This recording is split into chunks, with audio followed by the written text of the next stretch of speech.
Star தமிழின் face to face நிகழ்ச்சி தொடர்கிறது. இன்றைய ஃபேஸ் டு ஃபேஸ் நிகழ்ச்சியில் ஐக்கிய தேசிய கட்சியின் மத்திய கொழும்பு அமைப்பாளர் முன்னாள் கொழும்பு மாநகர சபை உறுப்பினர் ஷராஃப்டீன் அலியோடு பேசி கொண்டிருக்கின்றோம்.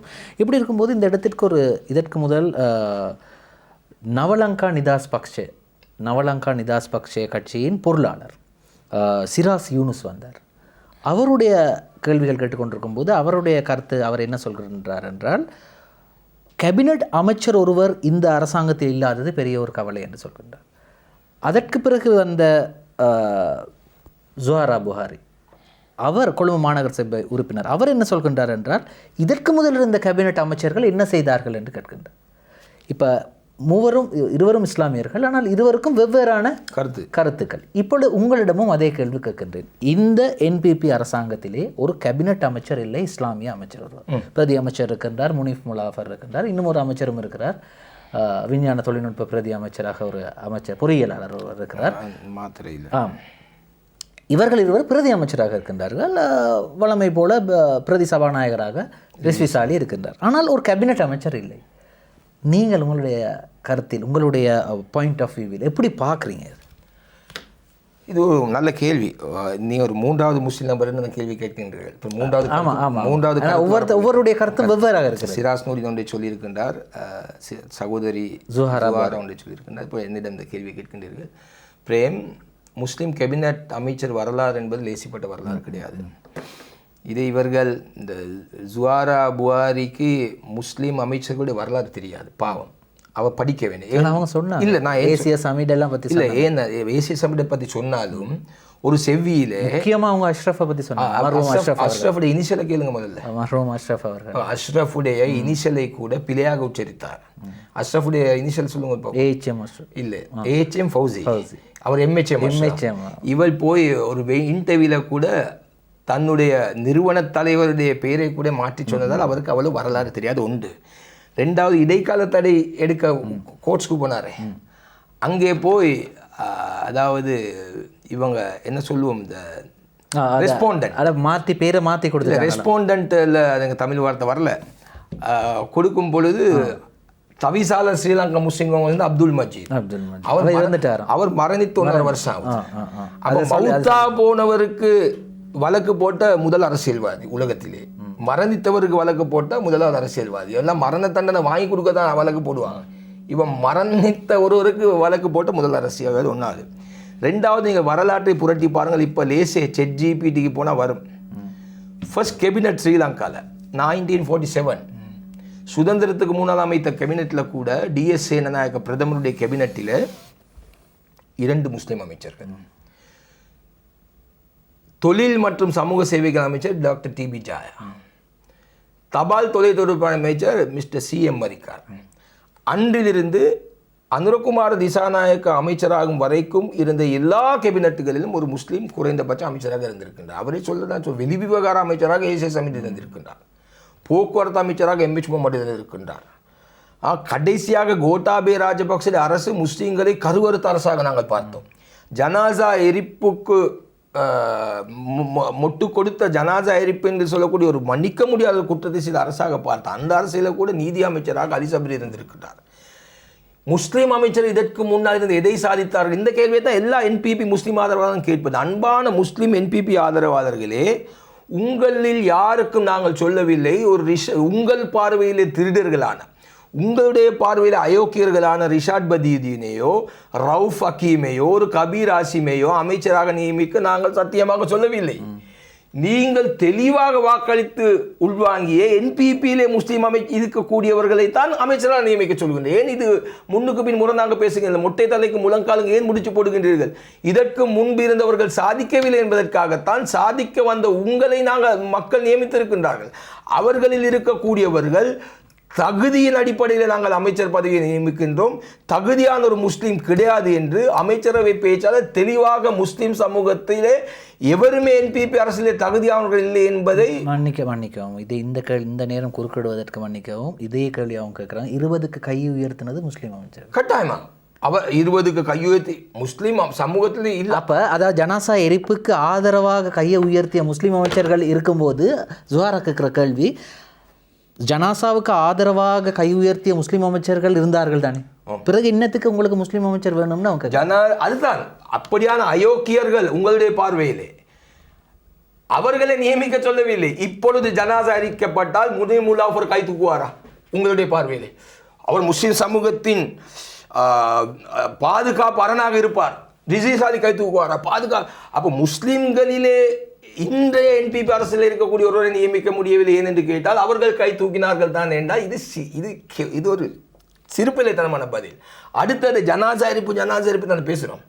ஜனாசா எரிப்புக்கு நேரத்தில் 20 கை தூக்கி, ஜனாசா எரிப்புக்கு யாரும் கை தூக்கல்ல. அந்த நேரத்தில் வந்த அரசியலமைப்பு மாற்றத்துக்கு யாரும் ஜனாசா 10 வைங்கன்னு யாரும் கை தூக்கல்ல. அதுவும் பிழையான ஒரு கருத்து. ஆனால் அந்த நேரத்தில் கோட்டாபயக்கு ஆதரவாக கை தூக்கினார்கள், அது உண்மை. இப்போ நான் கேட்குறேன், ஜனாசா எரிக்கப்பட்ட நேரத்தில் அனுர்குமார் திசாநாயக்க எங்கே இருந்தார்? எதிர்கட்சியில் மிக முக்கியமான ஒரு அரசியல்வாதியாக இருந்தார்கள் இல்லையா? அவருக்கும் ஒரு நிலைப்பாடு இருந்திருக்குமே ஜனாசா எரிப்பு சம்பந்தமாக. என்ன அவருடைய நிலைப்பாடு? முஸ்லிம் சமூகத்தின் பிரதிநிதிகள் அவரையும் போய் சந்தித்தார்கள். ஜனாசா எரிப்புக்கு எதிராக அவரிடம் உதவி கேட்டார்கள். அவர் மீடியா கான்ஃபரன்ஸுக்கு வந்து சொன்னார், அன்று நியமிக்கப்பட்ட அந்த குழு, அது என்ன குழு, இந்த தொடர்பான ஆராய்வு குழு எந்த முடிவில் இருக்கின்றதோ அந்த முடிவுக்கு இசைவாக நீங்கள் செயல்படுவது தான் சரியான முறை என்று பகிரங்கமாக சொன்னவர் யாரு? அனுரகுமார் திசாநாயக்க. இல்லை என்று சொல்லட்டுமே. அதாவது ஜனாசா எரிப்பு தான் சரி என்பதை சூசமாக சொன்னவர் நீங்கள். இன்றைக்கு ஜனாசா எரிப்பை மார்க்கெட் பண்ணிட்டு இருக்கிறீங்க உங்களோட ஜனாதிபதி. இதை நான் பகிரங்கமாக சொல்லுகின்றேன். முக்காடு போட்டு முகத்தை மறைத்து கொண்டு பாராளுமன்ற கேலரியிலே முஸ்லீம் பாடசாலை மாணவிகள் வரும் பொழுது கோனி பில்லோ வகை வில்லா இந்த மெகுலா வாகம் எத்தனை பிட்டமங்கரண்ட் என்று பகிரங்கமாக சொன்ன பாராளுமன்றத்தில் பிமல் ரத்நாயக்க. ஜனாசா இருக்கும் பொழுது அந்த குழுவின் பிரதானியாக இருந்த அனில் ஜெயசிங் எங்கே இருக்கின்றார்? இப்ப எங்க இருக்கின்றார்? அனில் ஜெயசிங் செயலாளராக இருக்கின்றார். சுகாதாரம் யாருடைய அமைச்சர், யாருடைய அரசியலே?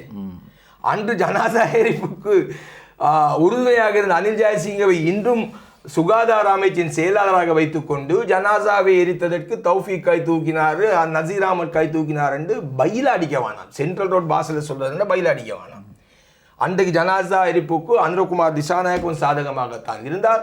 அன்று ஜனாசா எரிப்பை வலியுறுத்திய ஒரு அரசு அதிகாரியான அனில் ஜெயசிங் இன்றும் அதே பதவியில் இருக்கின்றார். இந்த சூழ்நிலையிலே நீங்கள் வரவு செலவு திட்டத்தில் உங்களுக்கும் பல்தசாருக்கும் இடையில் இருக்கக்கூடிய ஏதோ ஒரு பிணைப்பை மையப்படுத்தி கை தூக்கிவிட்டு அதை நியாயப்படுத்துவதற்கு அல்லாவுக்காக இந்த மனசாட்சி என்கின்ற வார்த்தையை பிரயோகிப்பதை இனியாவது நிறுத்திக் கொள்ளுங்கள். ஆனால் மற்ற ஜனாதிபதிகளை விட அனுரகுமார் திசாநாயக்க மக்களோடு நேரடியாக தொடர்பில் இருக்கிறார் என்று சொல்கிறாங்க. அதாவது எப்படின்னா, இப்போ கடந்த நூர்லியாவுக்கு சென்ற போது தோட்ட தொழிலாளர்களை சந்திக்கிறார். இதுவரைக்கும் தோட்ட தொழிலாளர்களை கையை பிடித்து கூட சில ஜனாதிபதிகள் பேசியதில்லை. சில எதிர்க்கட்சி தலைவர்களோ சிலர் இருக்கின்றார்கள் இந்த நாட்டிலே. ஒரு மக்களை சந்தித்த பிறகு கை கொடுத்த பிறகு சானிடைசர் போட்டு கையை கழுவிடுவாங்க. ஆனால் இந்த அனுரகுமார் திசாநாயக்க தோட்ட தொழிலாளர்களை சந்தித்து பேசுகிறார். அவர்கள் அது தேயிலை கொழுந்து மலைக்கு சென்று அவர்களை சந்திக்கிறார். இப்படி ஒரு ஜனாதிபதி இல்லை என்று மக்கள் பக்கத்திலிருந்து வரவேற்கிறாங்க. இன்னும் நீங்கள் 10 வருஷத்துக்கு இருக்கணும்னு கேட்குறாங்க. அப்போ நாங்கள் ஒரு பக்கம் அவரை விமர்சித்தாலும் கூட மக்கள் பக்கம் அவர் ஒரு நல்ல ஜனாதிபதியாக தெரிகிறார். இந்த மீடியாக்களுக்கு முடியும், அவர் மக்களின் மனதை வென்ற ஜனாதிபதியாக அவர் சார்பான மீடியாக்கள் காட்டும். அவருக்கு உரிய மக்கள் எதிர்ப்பை இன்னும் ஒரு மீடியாக்கள் காட்டும். எனவே அது சாதக பாதங்கள் அதில் இருக்கும். ஆனால் இந்த நீங்கள் நூறலிய விடயத்தை சொன்னீர்கள். மலையக மக்கள் விஷயத்தில் மலையக மக்களுடைய கையை பார்க்கின்றார், அவருடைய கையில் இருக்கக்கூடிய தழும்புகளை பார்த்து, முக்கியமாக 1750 ரூபாய் சம்பளத்தை அதிகரித்திருக்கின்றார். கையில் உள்ள தழும்புகளை பார்த்து அழுகின்றார். இது போன்ற ஒரு ஜனாதிபதி மலையக மக்களுடைய வரலாற்றில் யாருமே பார்த்ததில்லை என்று பொழுது நாங்கள் அது உண்மைதான். உண்மைதான். ரணில் விக்ரமசிங்கையோ மஹிந்த ராஜபக்சோ தேயிலை மலையிலே ஜெயஆர் ஜெயவர்தன் என்று ஒரு ஜனாதிபதி நாட்டில் இருந்தார். முதலாவது நிறைவேற்ற அதிகாரம் ஜனாதிபதி. அவரும் நான் நினைக்கிறேன் கையை தொட்டிருக்க மாட்டார், அந்த தழும்புகளை பார்த்திருக்க மாட்டார். ஆனால் அந்த தோட்ட தொழிலாளர்களுக்கு பிரஜா உரிமை வழங்கினார். அன்று கையை தொடுவதை விடவும் அந்த கையை கொண்டு போய் மையை பூசி அனுரகுமார் திசாநாயக்கு சார்பாக வாக்களிக்கக்கூடிய உரிமையை கூட ஐக்கிய தேசிய கட்சியின் ஜனாதிபதி ஒருவர் பெற்றுக் கொடுத்த வரலாறு நாட்டில் இருக்கின்றது. அதையெல்லாம் இப்போ மக்கள் மறந்திருப்பார்கள். அன்று பிரஜா உரிமை வழங்கப்படும் பொழுது இந்தியானு வியாப்தவாதய பரதவமோ ஜேஆர் மரமோ சுவரில் எழுதினார்கள். யார்? இன்றைய அனுரகுமார் திசாநாயகன், அன்றைய தலைவர் ரோன விஜய் வீர.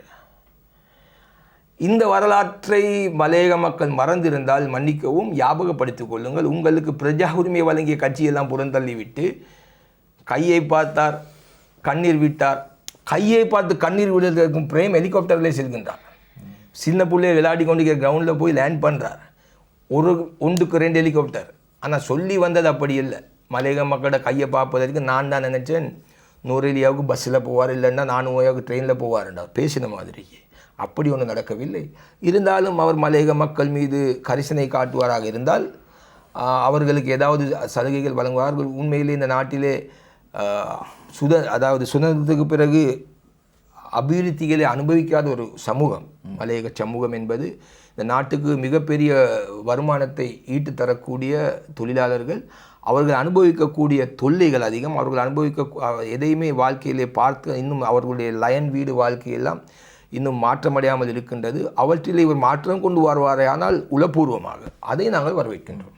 சரி, உண்மையில் இன்றைய ஸ்டார் தமிழின் ஃபேஸ் டு ஃபேஸ் நிகழ்ச்சிக்கு ஒரு குறுகிய காலத்திலே நாங்கள் உங்களை அழைத்திருந்தோம். வருகை தந்தமைக்கு மிக்க நன்றி.